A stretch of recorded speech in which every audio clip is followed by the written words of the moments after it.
The gravel crunched under Daniel's truck as he pulled into the long, overgrown driveway. The sun was dipping low behind the trees, painting the sky orange. He killed the engine, stepped out, and stared at the old farmhouse, his farmhouse now. A project. A fresh start. A place for him and his 8-year-old daughter, Lily, to begin again after losing his wife last winter. But as he unlocked the creaky front door, his heart stopped. Voices. Soft, female voices, coming from inside. He froze. Then, from the hallway, 2 women appeared, one middle-aged, one barely in her 20s. Both startled, both frightened. "This house is private property," Daniel said firmly. "I bought it 3 weeks ago." The older woman looked down, clutching her coat. We didn't know anyone owned it now." "Please, sir, we just needed somewhere to stay." Scene 2: The discovery.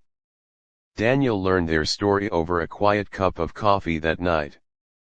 Their names were Ruth and Emma, mother and daughter. They lost their home after Ruth's husband passed.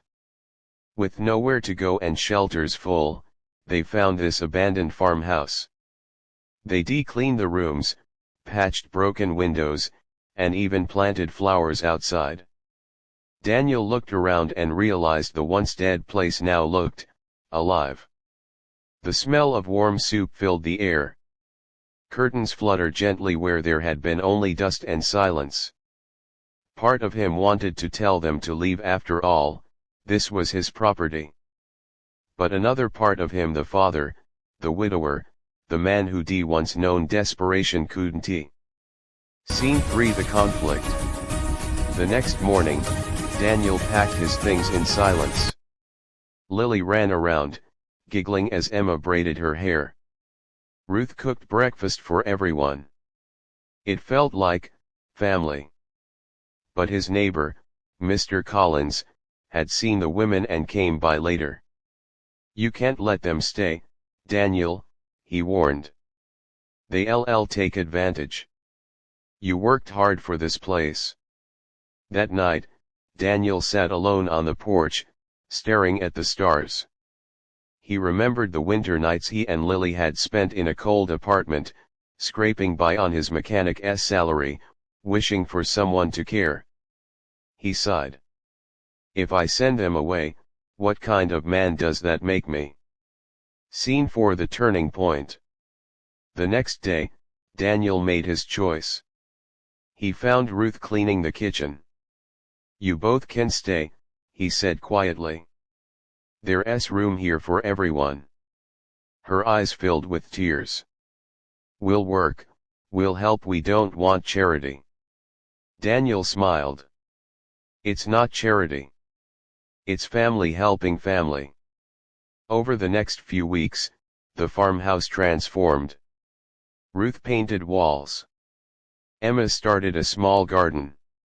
Lily's laughter filled every corner.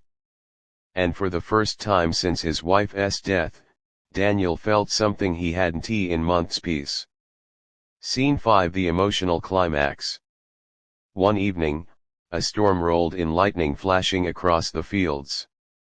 Lily screamed as the wind shattered a window. Daniel ran to fix it but slipped on the wet floor, injuring his leg. Before he could move, Ruth and Emma were there covering the window, tending to him, keeping Lily safe. When the storm passed, Daniel looked at them, soaked, exhausted, but smiling, and realized something: he hadn't just saved them, they had saved him. Ending the message. Months later, the farmhouse stood strong, painted, warm, full of life. Ruth ran a small home bakery, Emma was back in school, and Lily called them Aunt Ruth and Aunt Emma. One morning, Daniel looked out over the porch and smiled. Sometimes, home isn't a place you find. It's the people who walk into your life when you least expect them. And stay, not because they have to, but because love made room. Closing line: soft narration tone. In a world that can be cold and lonely, kindness costs nothing, but it can build a home strong enough to shelter us all.